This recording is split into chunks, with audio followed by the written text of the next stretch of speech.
ओम अज्ञानतिमिरान्धस्य ज्ञानञ्जनशलाकया चक्षुरुन्मिलितमेन तस्मै श्रीगुरुवे नमः। श्रीचैतन्यमनोभीष्टं स्थापितं येन भूतले स्वयं रूपकदा मह्यं ददाति स्वपदान्तिकं। वन्देऽहं श्रीगुरुः श्रीयुतपदकमलं श्रीगुरून् वैष्णवाचं श्रीरूपं साग्रजातं सगण रघुनाथान्वितं तं सजीवं साद्वैतं सावधूतं परिजनसहितं कृष्णचैतन्यदेवं श्रीराधाकृष्णपादान् सगण ललिता श्रीविशाखान्विताश्च नित्यानंदम नमस्तुभ्यं प्रेमानंद प्रदायते कलौ कलमस्य नाशाय जानवीपते नमः। नमो महावदन्याय कृष्ण प्रेम प्रदायते कृष्णाय कृष्ण चैतन्य नामने गौरव नमः। हे कृष्ण करुणा सिंधु दीनबंधु जगतपते गोपेश गोपिका कांत राधा कांत नमस्तुते तप्त कांचन गौरांगे श्री राधे वृंदावनेश्वरी वृषभानुसुते देवी प्रणमामि हरिप्रिये। वाञ्छा कल्पतरुभ्यश्च कृपा सिन्धुभ्येव च पतितानां पावनेभ्यो वैष्णवेभ्यो नमो नमः। जय श्री कृष्ण चैतन्य प्रभु नित्यानंद श्री अद्वैत गदाधर श्रीवासादि श्री गौर भक्तवृंद। हरे कृष्ण कृष्ण कृष्ण हरे हरे, हरे राम राम राम हरे हरे। इसमें अब हम लोग श्रीमद् भगवद गीता का अध्याय 1 और 21 नंबर श्लोक पढ़ते हैं। कुरुक्षेत्र के युद्ध स्थल में सैन्य निरीक्षण, ये टाइटल है अध्याय का।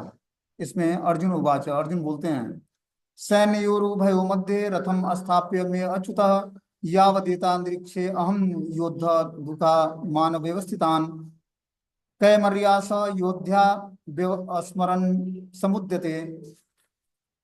अर्जुन ने कहा, हे अच्युत, कृपया करके मेरे रथ दोनों सेनाओं के बीच में ले चलें, जिससे मैं यहाँ उपस्थित युद्ध की अभिलाषा रखने वाले और शास्त्रों की इस महान परीक्षा में जितने जिनमें मुझे संघर्ष करता है उन्हें मैं देख सकूं।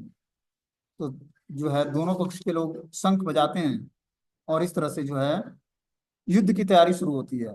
अर्जुन अपने हनुमान से अंकित ध्वजा लगा रथ पर आसीन होता है, जो कि स्वयं अग्निदेव ने उनको प्रदान किया था।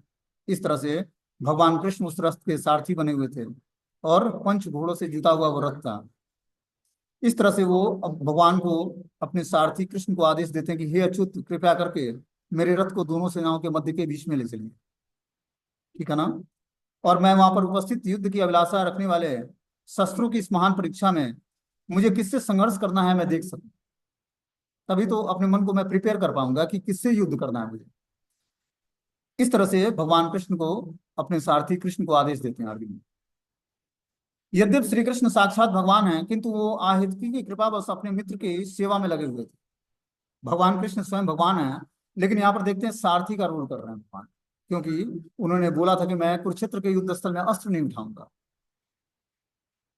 तो अस्त्र नहीं उठाऊंगा तो अर्जुन की सहायता कैसे करते, इसलिए जानबूझकर कृष्ण ने अपने भक्त और मित्र का सारथी बनना अपने को उचित समझा, कि मैं सारथी बनकर अर्जुन को का गुरु का कार्य करूंगा। बाहरी दृष्टि से सारथी थे, अंतरंग दृष्टि से अर्जुन के गुरु थे भगवान। समझ रहे बात को। तो अर्जुन के गुरु होने के कारण उन्होंने अर्जुन को हर समय चेतावनी, वो क्या करिए, उनको प्रॉपर निर्देश देते रहे कि कैसे किसको, किस योद्धा को मारना है, कैसे युद्ध में विजय प्राप्त करना है। सामाजिक दृष्टि से लगता था भगवान कृष्ण सारथी बने हुए, लेकिन क्या थे, कृष्ण बैठे हुए थे और अर्जुन खड़ा था युद्ध के लिए। और निर्देश किसका पालन कर रहे थे अर्जुन? कृष्ण का। तो सामाजिक दृष्टि से लगेगा या बाह्य दृष्टि से लगेगा कि कृष्ण तो सारथी बने हुए, लेकिन सारथी नहीं थे, गुरु का रोल प्ले कर रहे थे उस रथ पर बैठे बैठे। और रथ को कंट्रोल करने के लिए कृष्ण ने रथ को का सारथी बना था, कि जिस रथ पर मैं रहूंगा, इतने बाण लगे थे उस रथ में कि अगर जो कृष्ण नहीं होते तो रथ कब का चकनाचूर हो गया होता। बस कृष्ण के उपस्थित होने मात्र से रथ सुरक्षित बचा हुआ था। भगवान जब युद्ध कुरुक्षेत्र का समाप्त हो गया, भगवान ने बोला, हे अर्जुन, तुम इस रथ से उतर जाओ। तो अर्जुन ने हाथ जोड़कर बोला, स्वामी पहले आप उतरिए फिर मैं उतरूंगा। भगवान ने बोला कि मेरे आदेश का पालन करो अर्जुन, तुम रथ से उतर जाओ। तो जब अर्जुन रथ से उतरता है तब भगवान कृष्ण रथ से उतरते हैं, और जैसे ही रथ से उतरते हैं वैसे ही जो है रथ जो है ब्लास्ट हो जाता है। क्यों? इतने सारे उसमें जहरीले पदार्थ लगे थे कि तुरंत भस्म हो गया। भगवान कृष्ण की उपस्थिति मात्र से व्यक्ति, वो रथ रुका हुआ, सुरक्षित था। और जैसे ही कृष्ण उतरते हैं वैसे ही रथ जो है विस्फोट हो जाता है उससे, इतने उसमें विषैले पदार्थ लगे हुए थे। बाणों से बिल्कुल ही वो छाया हुआ था, उस पर बाणों बाणों का जो पॉल्यूशन था पूरे रथ को घेरे हुए थे। और इस तरह भगवान कृष्ण के हटते ही वो रथ जो है भ्रष्ट हो जाता है। आगे बता रहे हैं कि यद्यपि श्री कृष्ण साक्षात श्री भगवान हैं, किंतु वे आहितकी की कृपावश अपने मित्र की सेवा में लगे हुए थे। वे अपने भक्तों पर स्नेह दिखाने के लिए कभी नहीं चूकते। इसलिए अर्जुन ने उन्हें अच्युत कहा है। सारथी रूप में उन्हें अर्जुन की आज्ञा का पालन करना था, अतः उन्होंने इसमें कोई संकोच नहीं किया। अतः उन्हें अच्युत कहकर संबोधित किया गया है। यद्यपि उन्होंने अपने भक्त का सारथी पद स्वीकार किया था, किंतु इससे उनकी परम स्थिति अशून्य बनी रही। उन्होंने अर्जुन का सारथी बनना स्वीकार किया, लेकिन अर्जुन जानता था कि कृष्ण हमारे सारथी नहीं है, हमारे गुरु हैं, हमारे मित्र हैं, हमें प्रेम करते हैं, हमारे भाई हैं, सुहृद हैं। लेकिन सामाजिक दृष्टि से सारथी का रोल कर रहे थे वो। तो अपने भगवान अपने भक्तों के लिए कोई भी रोल करने के लिए तैयार हो जाते हैं, और भक्त भी भगवान की सेवा करने के लिए कोई भी स्थिति स्वीकार कर लेता है। जैसे हम लोग देखते हैं कि जो है, जब हनुमान जी राम के कार्य के लिए लंका जाते हैं और रावण को खोजते हैं, सीता का पहले पता लगाते हैं।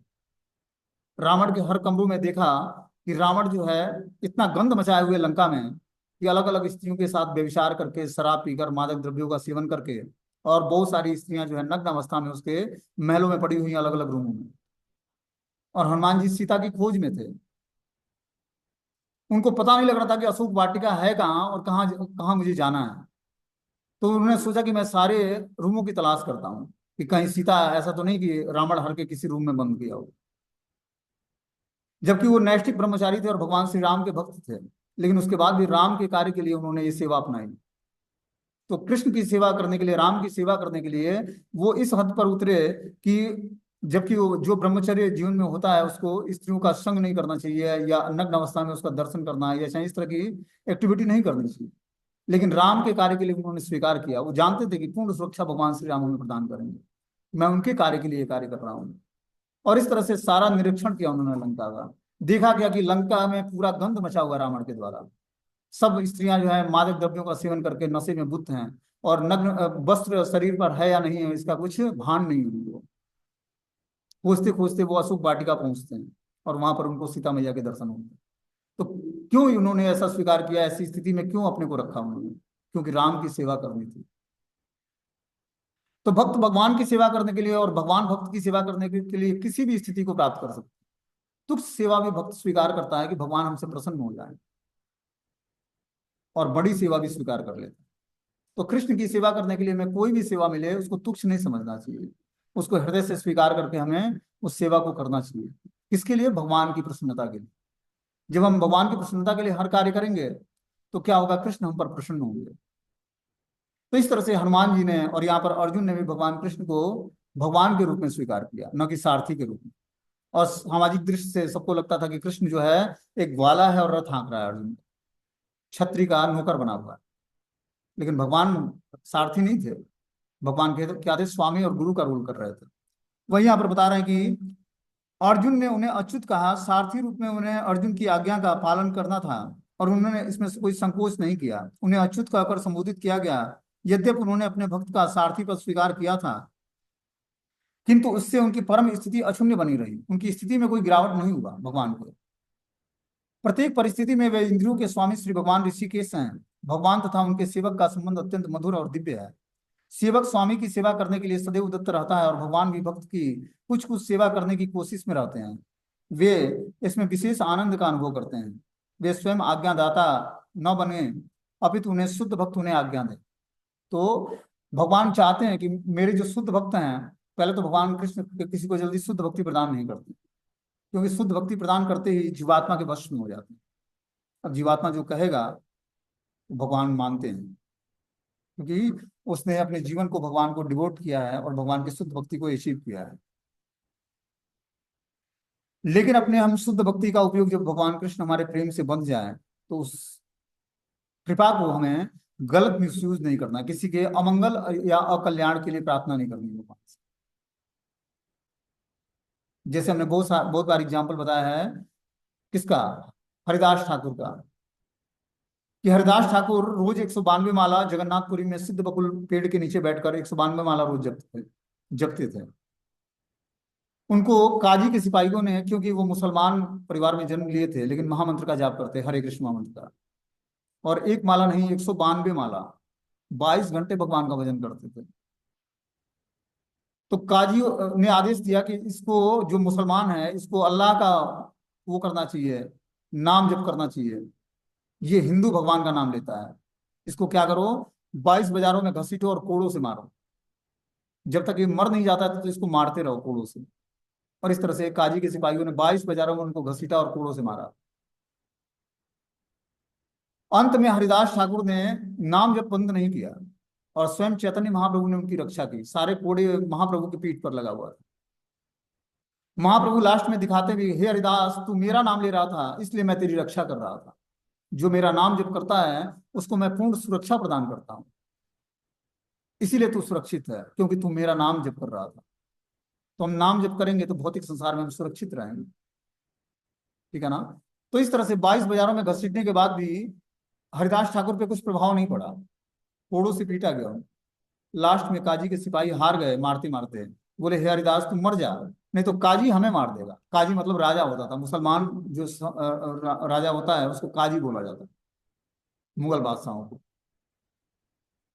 तो सैनिकों ने बोला कि हे हरिदास तुम मर जा, नहीं तो काजी मुझे मार देगा। तो हरिदास ठाकुर ने जानबूझकर मरने का रोल कर लिया। काजी को इंफॉर्मेशन गया कि जो है हरिदास मारा गया। बोला, वो जो है उसको, उस मुर्दे शरीर को दफनाओगे और जो जमीन में गाड़ोगे तो उसको अल्लाह की प्राप्ति हो जाएगी। उसको गाड़ना नहीं, क्योंकि वो मुसलमान है और हिंदू भगवान का नाम भजन किया है। उसको गाड़ना नहीं है जमीन में, दफनाना नहीं है, उसको जलाना नहीं है। क्योंकि जलाओगे तो भगवान जो है वो हिंदू भगवान का नाम लिया है, उसको मुक्ति प्राप्त हो जाएगी। उसको उसी तरह जो है नदी में फेंक दो, गंगा में। उसको जो है जलचर जीव खा जाएंगे, मछलियां खा जाएंगी। तो उसको उसी तरह जो है नदी में फेंक दिया गया हरिदास को। अब हरिदास तो जीवित थे, वो नदी पार करके उस पार जाकर फिर से महामंत्र का जाप करने लगे। काजी के सिपाहियों को पता लगा कि हरिदास जीवित है। काजी को इन्फॉर्मेशन गया कि हम लोगों ने नदी में फेंका उसको, फिर से वो जीवित हो गया है। फिर उस पार पहुंचकर जाकर नाम जप कर रहा है। तो काजी स्वयं आता है और क्या करता है, हरिदास ठाकुर के चरणों पर गिर जाता है और माफी मांगता है कि तुम सच्चे भक्त हो, तुमने, तुम्हारे अंदर निष्ठा है भगवान के प्रति। और इस तरह से वो, उसका भी विश्वास, काजी का भी विश्वास भगवान के प्रति बढ़ जाता है, जबकि वो मुसलमान था। तो इस तरह से नाम में महान शक्ति है। हम जब नाम जप करेंगे और भगवत गीता के ज्ञान को सीखेंगे, तब जाकर हम जीवन में उचित मार्गदर्शन प्राप्त कर पाएंगे। आगे इसमें बता रहे हैं कि भगवान का शुद्ध भक्त होने के कारण अर्जुन को अपने बंधु बांधवों से युद्ध करने में तनिक भी इच्छा न थी। किंतु दुर्योधन द्वारा शांतिपूर्ण समझौता न करके हठ धर्मिता पर उतरने होने के कारण उसे युद्ध भूमि में आना पड़ा।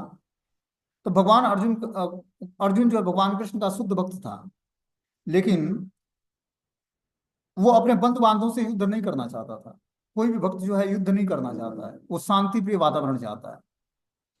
लेकिन भगवान कृष्ण जाकर शांति दूत बनकर और दुर्योधन को समझाया भी, चल भाई तू राज्य नहीं दे सकता है, तू राजा बना हुआ है धृतराष्ट्र के कहने पर। तो कम से कम 5 गांव दे दे जिसे पांडव जो है आराम से रह सकें और अपना जीवन यापन कर सकें।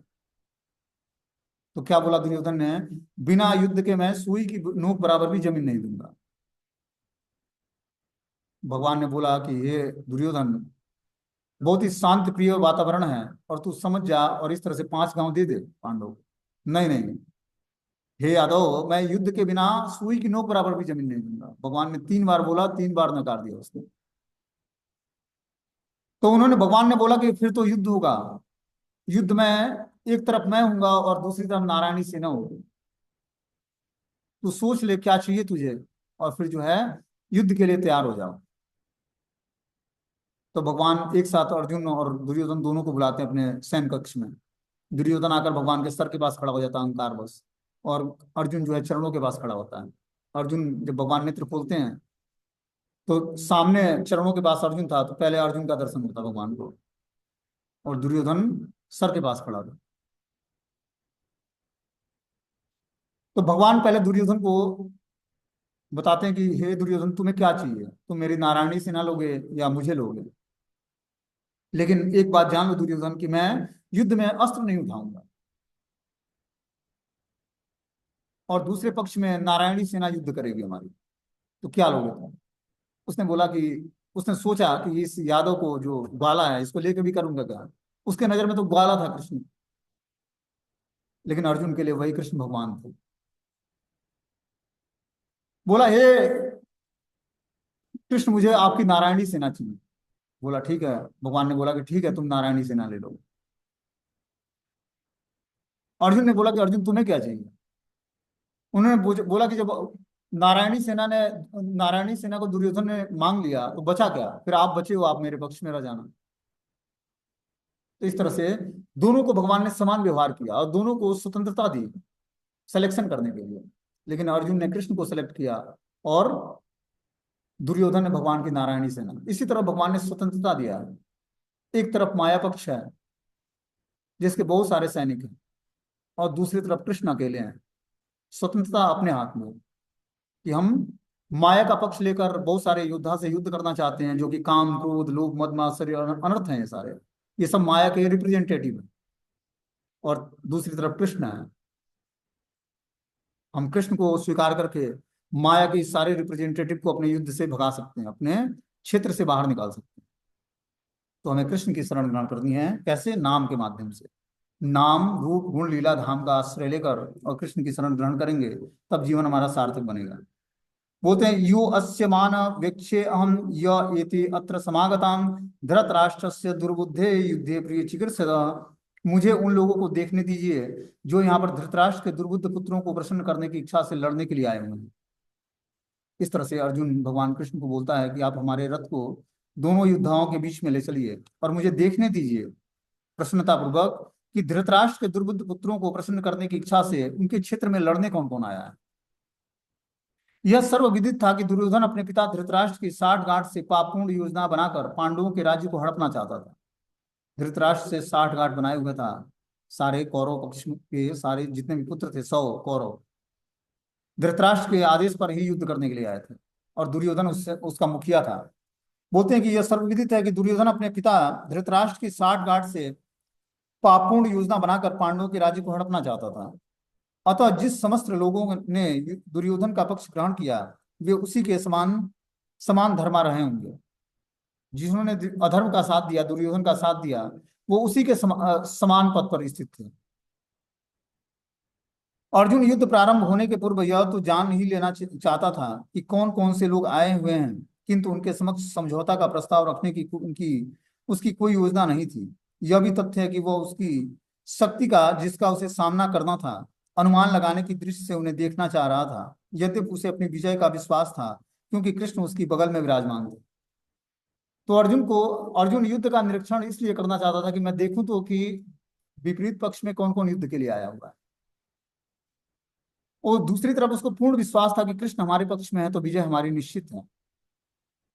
और इस तरह से अर्जुन सैन्य निरीक्षण करता है कुरुक्षेत्र के युद्ध स्थल में, भगवान के आदेश के अनुसार, अपनी इच्छा के अनुसार, और भगवान के रथ ले जाने के अनुसार। रथ भगवान ले जाकर दोनों सेनाओं के मध्य में खड़ा कर देते हैं। अब संजय बोलता है कि धृतराष्ट्र से, एव मुक्ता ऋषिकेशो गुणाकेशेन भारत सैन्योरुभयो मध्य स्थापयित्वा रथोत्तमः। संजय ने कहा, हे भरतवंशी, अर्जुन द्वारा इस प्रकार संबोधित किए जाने पर भगवान कृष्ण ने दोनों दलों के बीच में उस उत्तम रथ को ले आकर खड़ा कर दिया। भगवान कृष्ण ने क्या किया? अर्जुन के आदेश का पालन करते हुए उस उत्तम रथ को ले आकर दोनों दलों के बीच में खड़ा कर दिया। इस श्लोक में अर्जुन को गुणाकेश कहा गया है। गुणा का अर्थ है नीत, और जो नीत को जीत ले उसे गुणाकेश कहा जाता है। नीत का अर्थ है अज्ञान भी है। अतः अर्जुन ने कृष्ण की मित्रता के कारण नीत और अज्ञान दोनों पर विजय प्राप्त कर लिया। इसलिए यहाँ पर अर्जुन को गुणाकेश कहा गया। गुणाकेश का अर्थ होता है जिसने नीत पर विजय प्राप्त कर लिया। नीत पर विजय तभी प्राप्त करेगा व्यक्ति का जब वो आहार संतुलित लेगा, पवित्र लेगा, भगवान का भोग लगा, प्रसाद खाएगा और वो भी पवित्रता से बना हुआ हो, तब वो नीत पर विजय प्राप्त कर लेगा।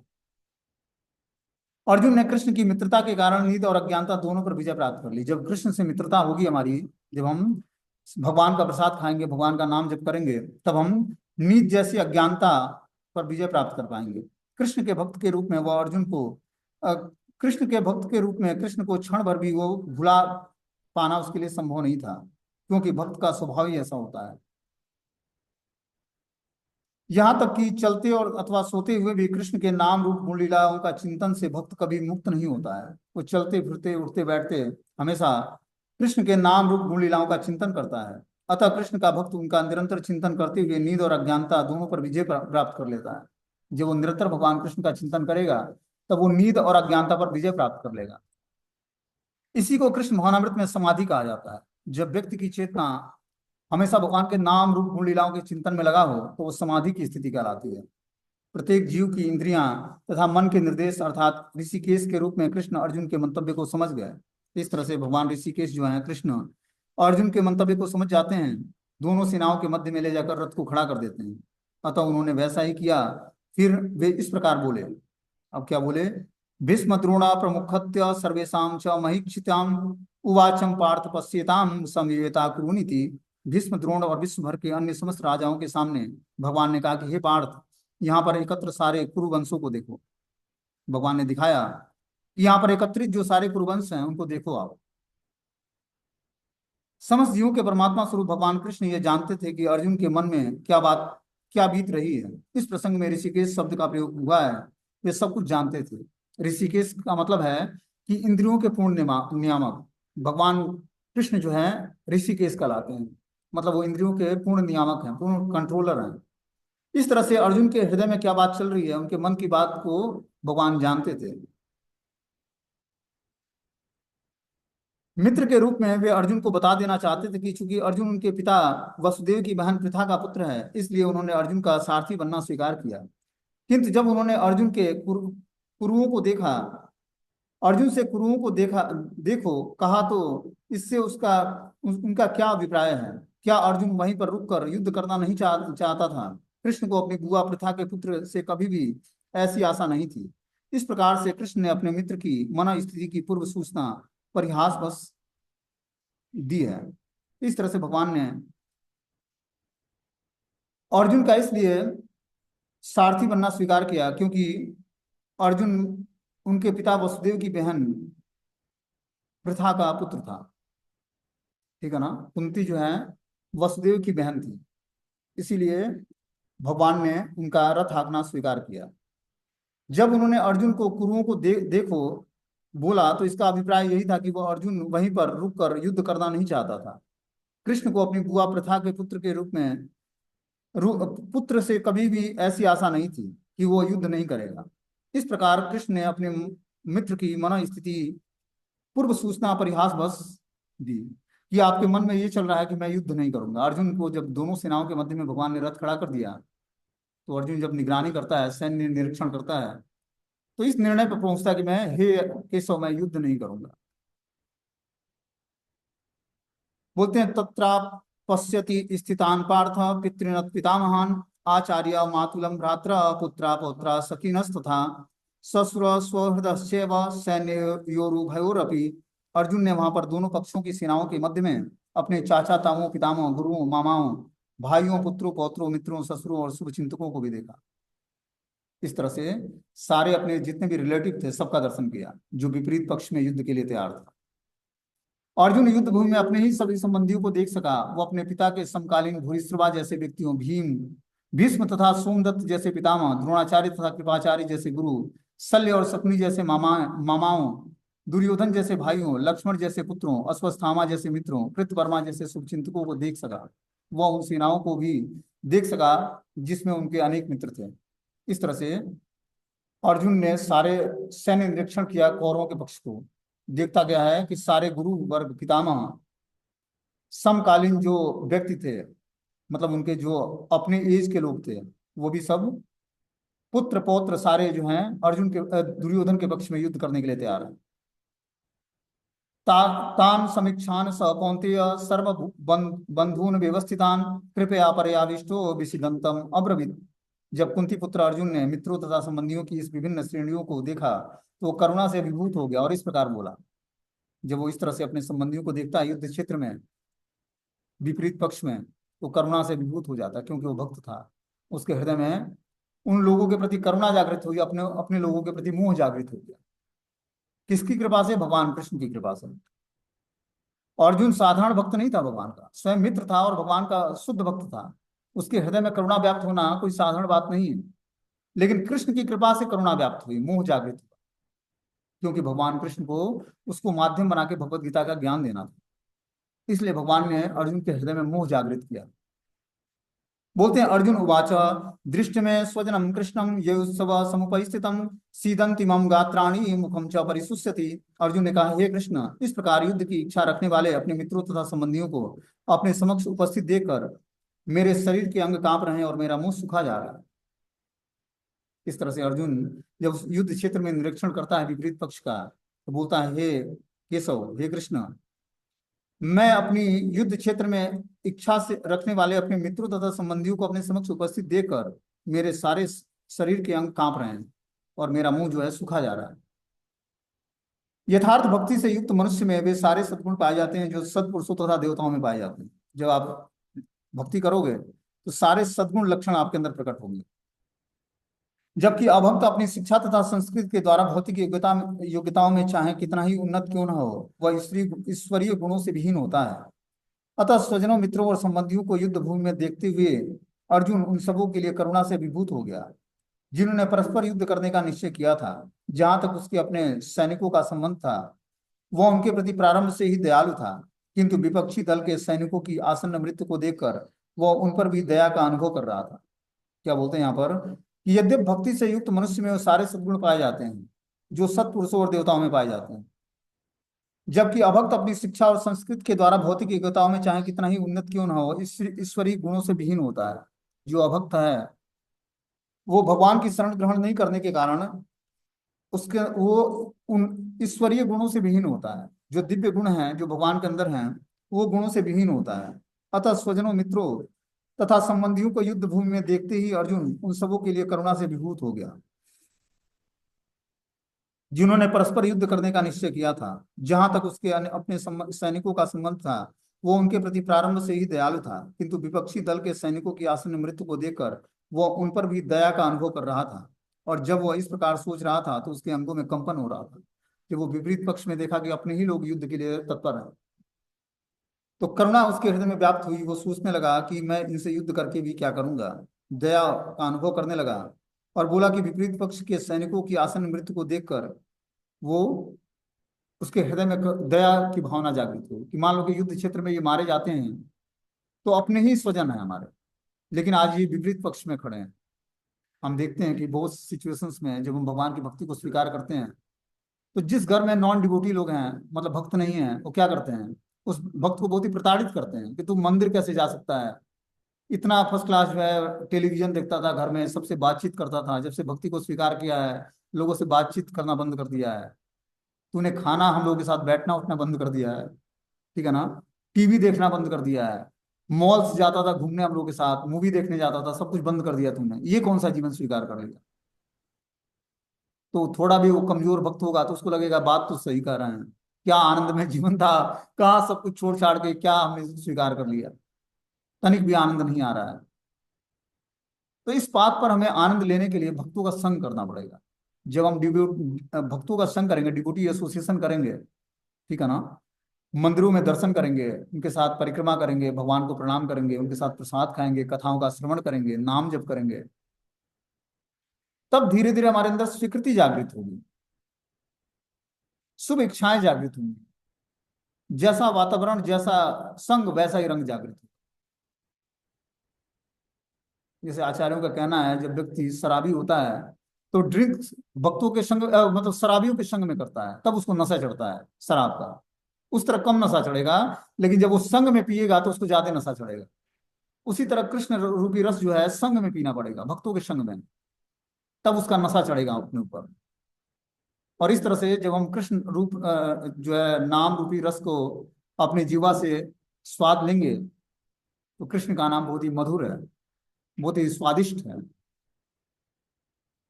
उन्नत उज्जवल रस प्रदान करने वाला है, अमृत तत्व है, ठीक है ना। तो इस नाम का जप करके व्यक्ति ही भगवान को प्राप्त कर सकता है और अमृत तत्व को प्राप्त कर सकता है। तो इस तरह से जब उसके घर में नॉन डिवोटी होते हैं तो उसको क्रिटिसाइज करते हैं, क्या तूने जीवन स्वीकार कर लिया। लेकिन अगर जो वो थोड़ा सा भी भक्ति में दृढ़ होगा, एसोसिएशन करता होगा भक्तों का, तो उसके इंपॉर्टेंस को समझ पाएगा। जब वो कथाओं का श्रवण करेगा, सुनेगा भगवत गीता को, भागवतम को, तो वो जान पाएगा कि हमारे जीवन का वास्तविक उद्देश्य क्या है, किस लिए मनुष्य जीवन मिला है।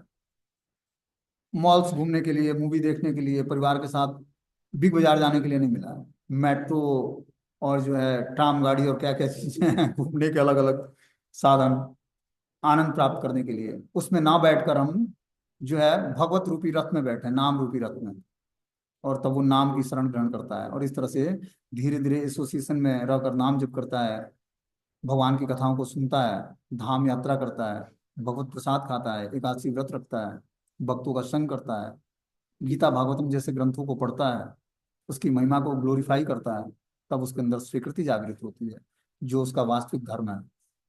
और इस तरह से धर्म का पालन करके जीवात्मा क्या करता है, अनंत आनंद को प्राप्त करता है, परम आनंद को। आनंदाम बुद्धिवर्धनम प्रतिपदम पूर्णामृत आस्वादनम सर्वात्मनम परम विजेते श्री कृष्ण संकीर्तनम।